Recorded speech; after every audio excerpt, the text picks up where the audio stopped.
Calendster er et socialt medie, der har ét formål. At gøre det lettere for dig at planlægge aktiviteter, begivenheder og arrangementer. Du kan nemt oprette både langsigtede og spontane aktiviteter med dine venner, men også med folk, du ikke kender endnu. Andreas er en boldglad dreng. Han og hans kammerater er alle rigtig glade for at lave forskellige aktiviteter med hinanden.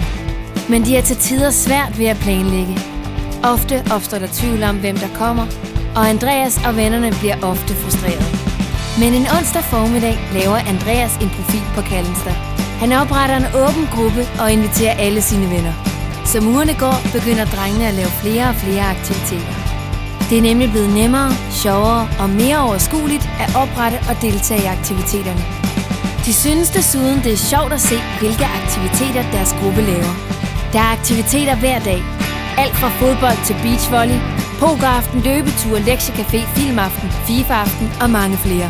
De møder nye mennesker og er glade for, at det er slut med den besværlige planlægning og manglende overblik.